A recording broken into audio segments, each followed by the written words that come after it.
Hello and welcome to the Wimbledon Coffee Morning presented by Lavazza on day 2 of the 134th Wimbledon Championships. Danny Jameson and myself, Rachel Stringer, are back with you again, as we will be for the entire fortnight. Danny, great start to the tournament yesterday, even though it was delayed by about 5 hours. Yeah, but when it did get going, there were some extraordinary performances from some of the veterans on the tour. And later today, two of the greatest of all time tried to prove that life begins at 39.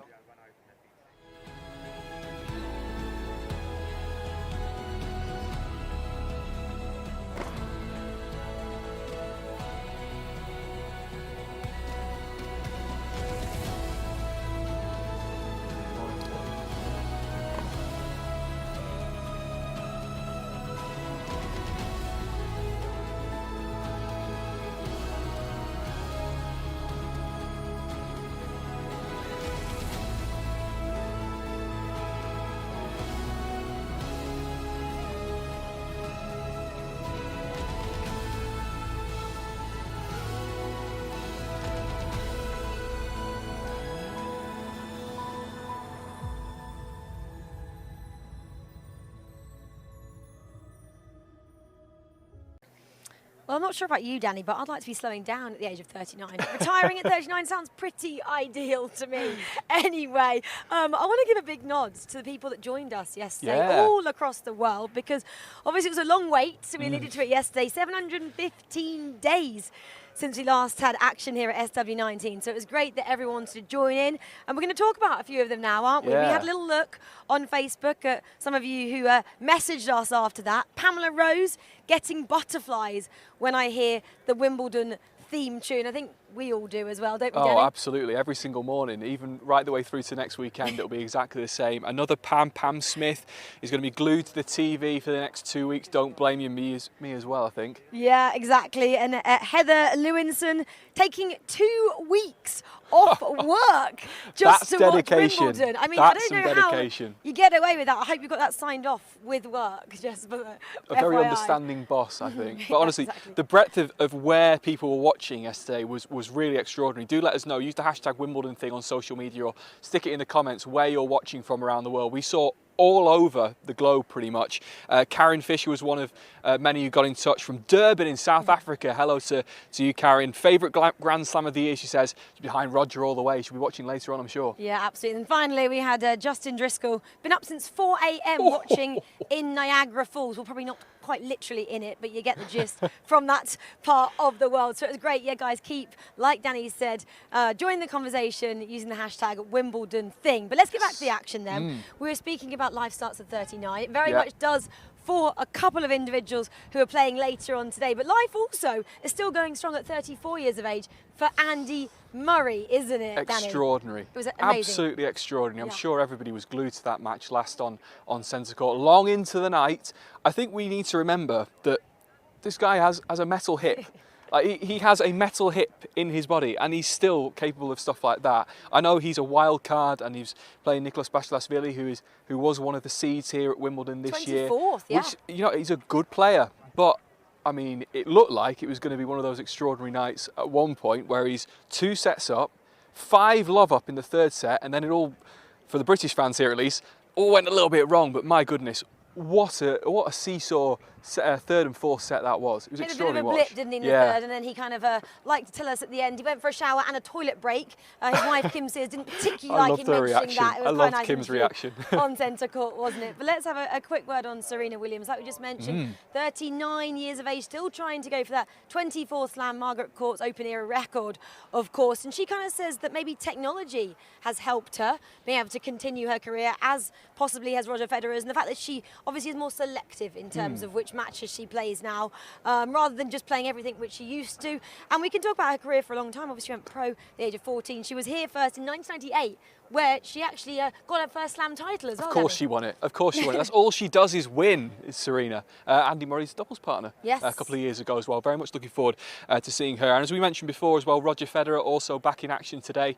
Hopefully he's all good after withdrawing at Roland Garros a few weeks ago, but I know for a fact, I've already seen them as I was walking in this morning, lots of Federer fans in the house today. The atmosphere, I'm sure, is going to be very, very good. Well, lots of fans in general. Everyone was kind of mentioning it yesterday. I know Madison Keys, Gabi Muguruza, Sloane Stephens, they all kind of said, great to be back with fans. The fans really do make Wimbledon, of course. And something else we saw yesterday, Novak Djokovic, first on centre course, extraordinary. Of course, in fine form. 46 seconds it took him, didn't he, to win a game over Jack Draper there. Something else we have, I don't think it quite took 46 seconds. Annie, you're about to show us this, aren't you? This took a little bit longer than 46 seconds, trust me. We showed the video yesterday. Jay, he's on Instagram, at ClayArtisanJ, made Novak Djokovic eating grass out of clay, and we've got the very thing right here. Look at this. This is genuinely astonishing. Look how detailed this is.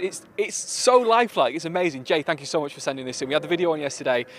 Genuinely, I have no idea how he did that or how long it would take either one of us to do. I'm not going near it because I'll probably be quite clumsy incredible. and I'll probably knock it off. So, Danny, I'm leaving that one to you, but it was great. Absolutely. No, Jay, thank you so much. Go follow me. It's some extraordinary stuff. But look, listen, if today is anything like we saw yesterday, we're in for an absolute treat. If you did miss anything, well, here's some of yesterday's shots of the day.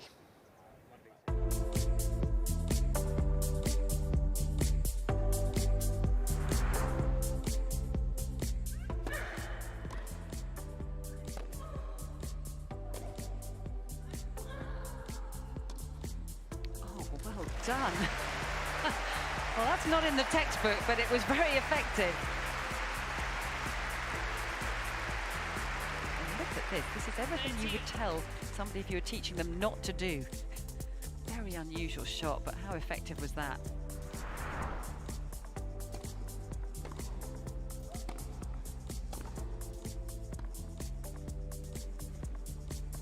Oh, beautifully done. A little bit of magic happening for both players now.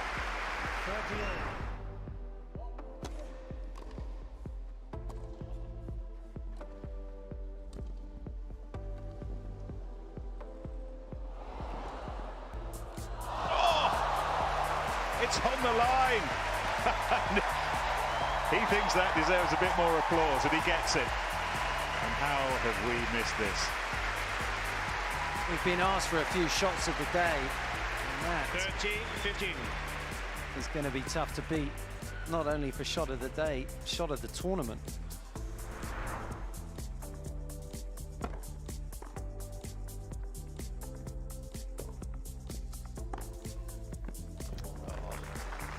She loves that backhand down the line, Keys. She's hit a number of them already in the match. She just swivels so beautifully off the front leg.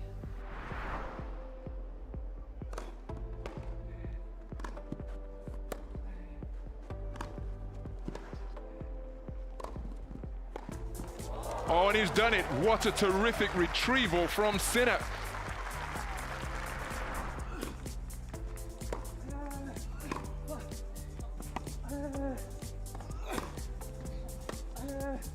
Oh, that's brilliant. It's on the line. That is brilliant from both players. Best point of the match. That backhand there from Bautista Agut was unbelievable.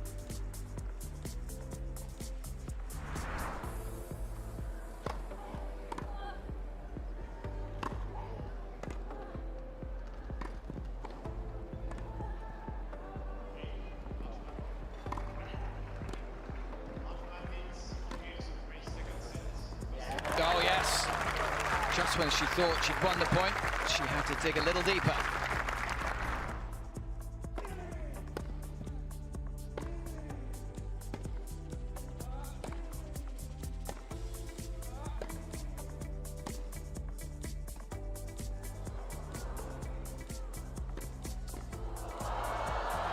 He's got it, you know. That is unbelievable. You doff your cap to the man. He was 5-love down, and he was completely and utterly out of this. That was beautifully handled, and that was perfection.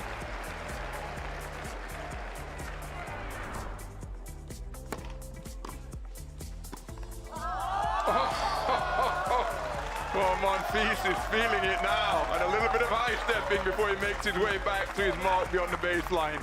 A tweener deflecting the net cord, and he still finds the range.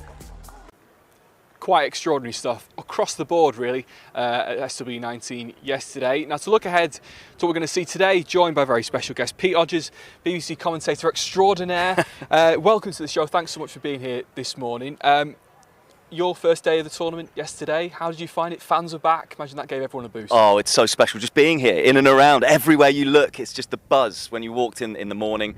Even with the drizzle that we had in the morning, everyone was still so excited. I mean, I got to sit on court too for about 5 hours, which was fun. And then for about 45 minutes because Muguruza was in a rush and wanted to get that one done. But no, just so special to be back, especially after last year. I think everyone's been itching. And there is just even more excitement, I think, because of the year. You can feel it, just around the grounds. It's not even just the fans, the players as well. You can see it on court. The intensity is really high already. Yeah, there's just such energy here. I mean, we always talk about the different slams and like saying what they bring. I always used to say the word buzz for the US Open, but it kind of feels like we're a bit US Open this time because there's like everyone's hyper, like running on energy, and then I think 5 hours of waiting made everyone even more cranked up, even more pent up, and well, I mean, I was a pessimist yesterday. I looked at the weather forecast and thought we're not really going to get a ball of tennis in, and so to get the amount of tennis we did, to get the stories we did, of course you've already covered Andy Murray, was magical.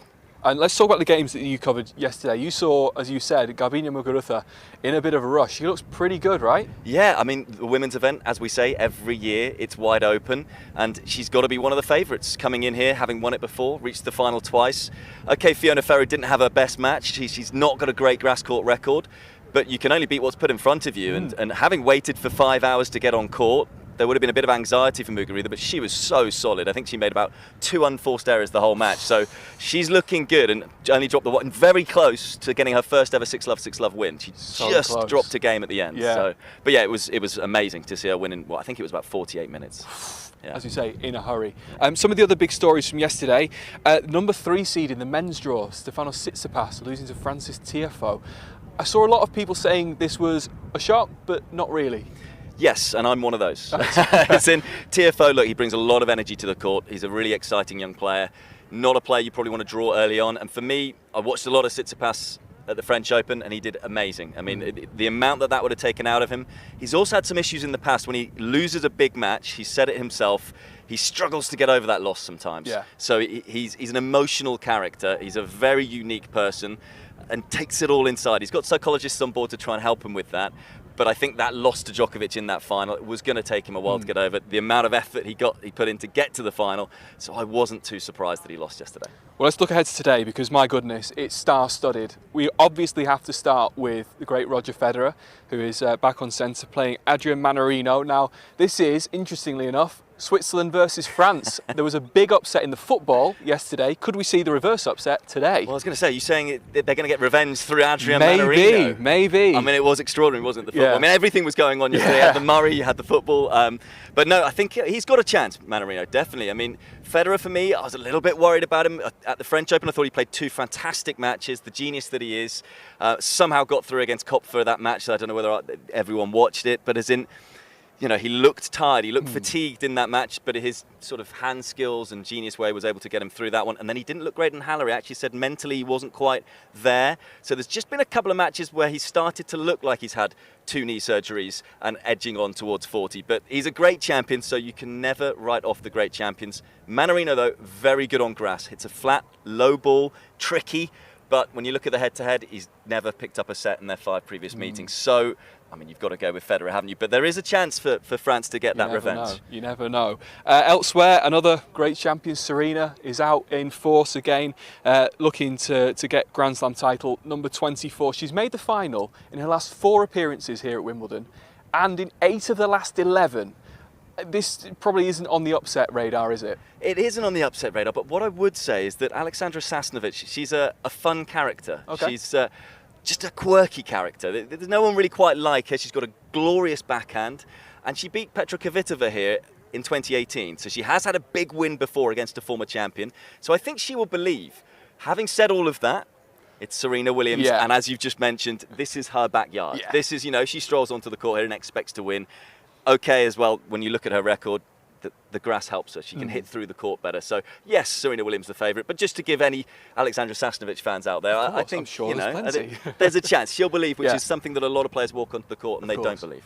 Let's quickly mention a few others that might be quite entertaining to watch today. Jan-Lennard Struff against Daniil Medvedev. Medvedev's someone that I've seen tipped to do quite well, but Struff beat him a little bit earlier on this month at Halle. Yes, he did. I was fortunate enough to commentate on that one. And I think out of all the players, when they looked at the draw, the top seeds, they would have gone, right, who do you not want? Kyrgios probably would have been top, and Struff might have been second. So horrible draw. He hits a huge serve, as in it booms, it echoes around the arena. So that's something that the fans can enjoy.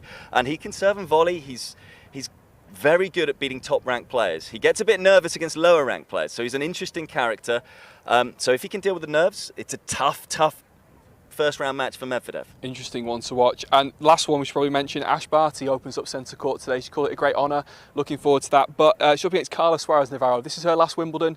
Great news she got in April that she's beaten Hodgkin's lymphoma as well. Very popular character around here. I imagine the atmosphere when she comes on court is going to be one to watch. Yeah, as in when I saw this draw come out, I was so happy. Like, I couldn't stop smiling because they're two of my favourite players on the women's tour because they're just so lovely off the court. She's committed so much to the sport, Carla Suarez Navarro. Incredible that she's recovered from Hodgkin's and then now wants to play, nearly won as well. Incredible. At the French Open in her round one match. So that's magical that she gets to step on centre court. And it's also great for Ash Barty.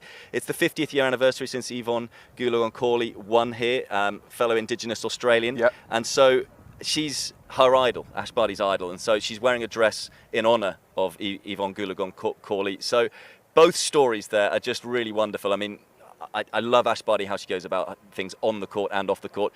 She says she's fit as well. She's had an injury recently, but that's just one everyone can just sit, smile, enjoy. Great story stuff. Listen, Pete, thanks so much for being here. Much appreciated. You've got plenty of commentary to go back to, so we'll let you go now. And if you did miss anything from yesterday, well, here's a little video to get you caught up.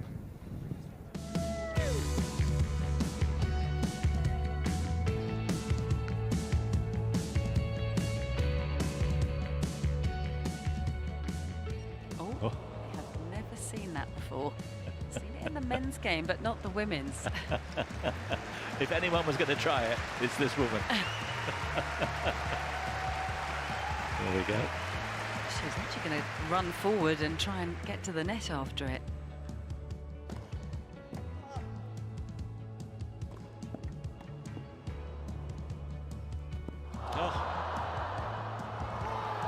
Wow, astonishing point for Djokovic to take it.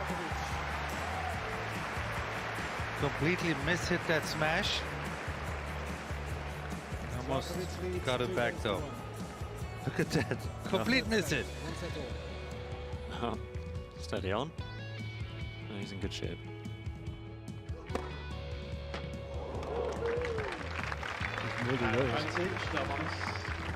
Too often.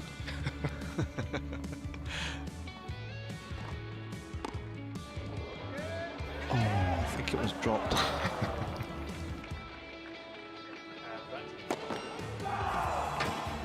My goodness, that's the loud and clear. Loud and clear, and beyond that, he was overexcited. It always amazes me. We're here. We never get to see everything that happens on court. There's too much going on. We're just so many racing stories. around. But it was great to hear from Pete there. He had so much information. I was kind of writing notes as well, going, oh, I might use that a little bit later in a different show. Danny, you got to go out and about yesterday, didn't you? You got to go and speak to someone pretty interesting. Yes. Now, I know you're a big gardener. Any gardeners at home, you're going to want to pay attention to this because maybe the thing you wonder about the grass, how does it always stay so pristine? Well, I met the man whose responsibility it is to make sure it stays that way all championships. Well, perhaps the most important thing of the entire fortnight that nobody thinks about is the grass itself. And this man right here has the responsibility of making sure it is in absolute pristine condition. Neil Stogley, the head of Courts and Horticulture. Correct. Is your title. Now, what exactly does that mean? I'm pretty much in charge of everything that grows, whether it be grass or plants, and I even get accused of growing the weeds as well. So take us through then, what exactly does that role entail across the year? 'Cause it's not just about these 2 weeks, is it? No, as you say, we're a private members club, so we have members that play on the courts 365 days a year on different services, and then the grass courts come into play in May, and they use all the way through until September.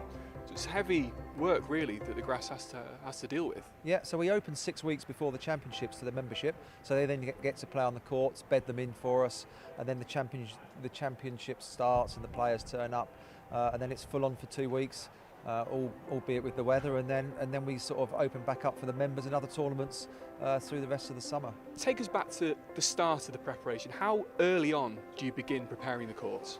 Well, to be honest, we're probably looking throughout the championships about how they're performing, whether we've done the preparations right, what do we think that we need to tweak for the following year. So we're kind of looking at how the courts are playing, and then we'll kind of sit down with the teams afterwards. We go through all the data that we collect just to see how the courts have worn, whether the weather's had an effect on that, or whether it's the grasses that aren't sort of standing up as much as they have in the past. We'll then look to do the renovation program, which is pretty much ripping them up and starting again for each year. So it's more a science than an art almost. Yes, absolutely, and we spend a lot of time and effort in researching whether it's the soils, what grass seeds we kind of select, the fertilisers, irrigation, when to water, when best to fertilise. So it's all sort of that making sure that we peak at the right time for the championships. And this has been a unique championships in that there wasn't one last year. How did that and the pandemic affect how you prepare? Well, we were fortunate that we come under the umbrella that we could still work, because it was classed as a job that we couldn't carry out at home. So fortunately, from all the way through lockdown up until April, when we was told that we weren't going to have the championships, everybody was a little bit deflated, but obviously understood why we couldn't have it. And then we kind of just, because we'd got to the point where we'd maintained the courts for 10 months ready for the championships, we just continued in that same vein. We got the courts ready, then we had the members coming back, and we had a fairly good summer actually in the end for weather. So we had plenty of play from members. And then, as I say, at the end of the summer, we kind of renovated, ready for this year. You mentioned the weather. It's been a little bit of a drizzly start to the fortnight. When it does rain, what exactly happens? All the covers come on. That's your responsibility as well. Well, I liaise with the referee's office, and we've also got the Met office in as well, so we know exactly what weather patterns are coming in, when we think it's going to come in, and then a lot of the time you kind of don't bother covering until it actually rains itself.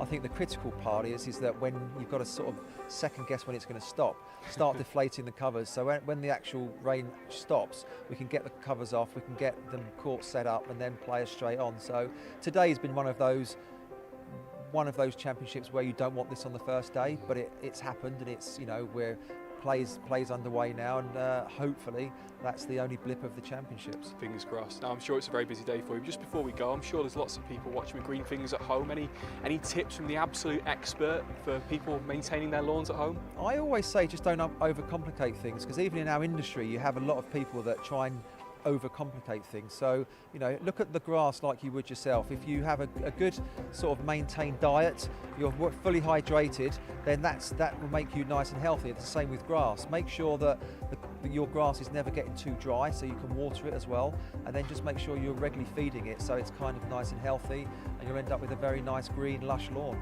There you go, tips from the expert. I'd listen to it if I were you. Neil, thank you so much for your time. Appreciate it. Have good championships. Thank you very much.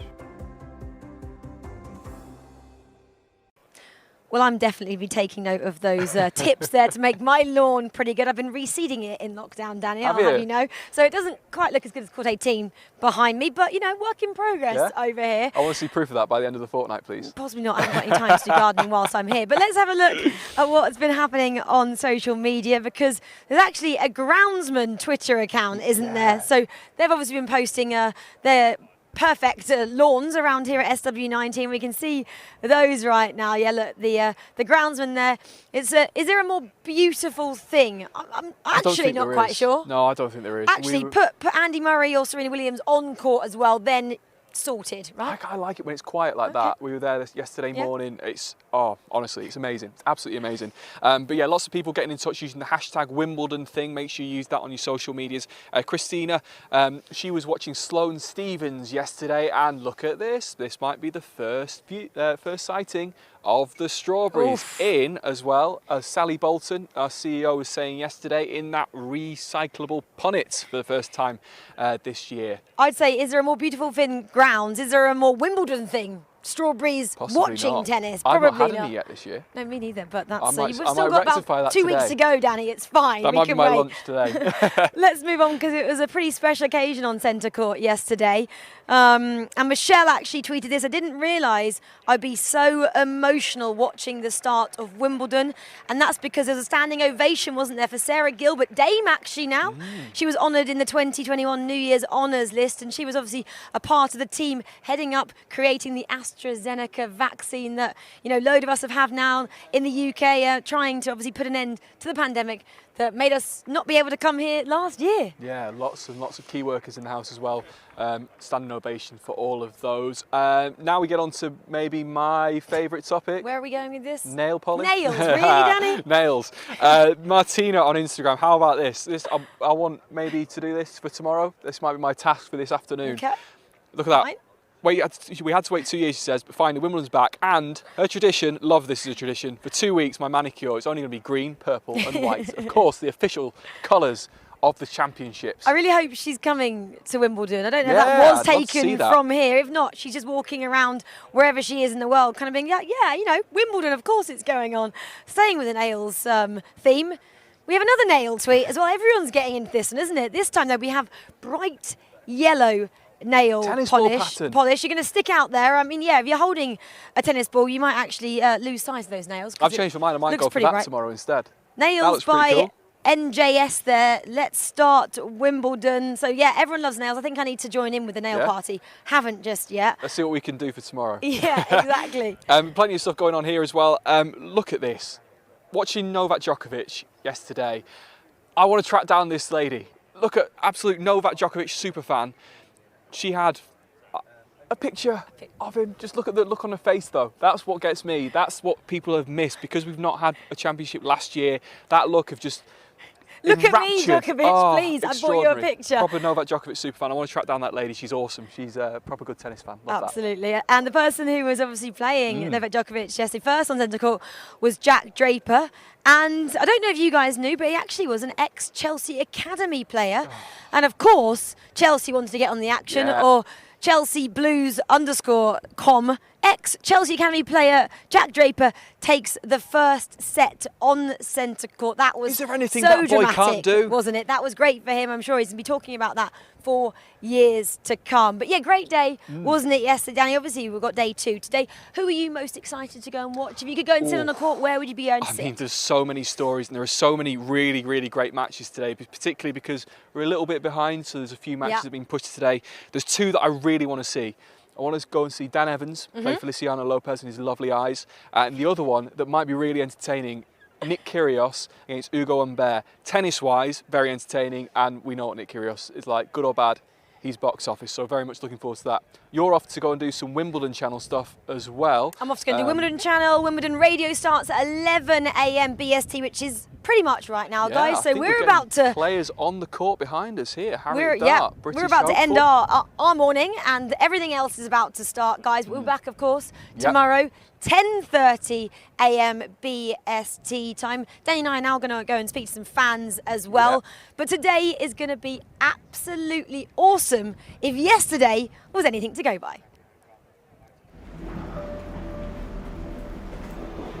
As chairman of the All England Club, I am delighted to welcome you to the Championships 2021. Today marks 715 days since the last time Championships tennis was played on our courts.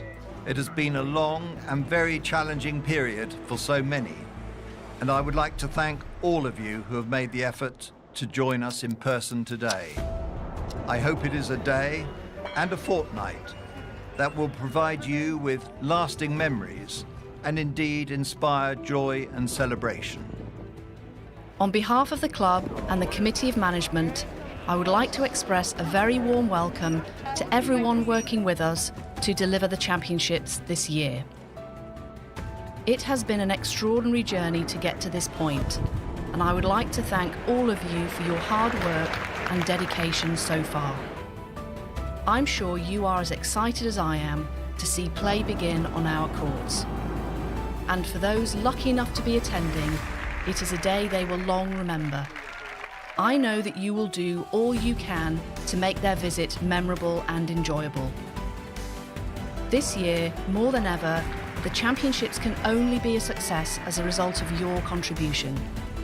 So I thank you in advance, and I wish you an excellent fortnight and all good fortune for the next 2 weeks. Thank you.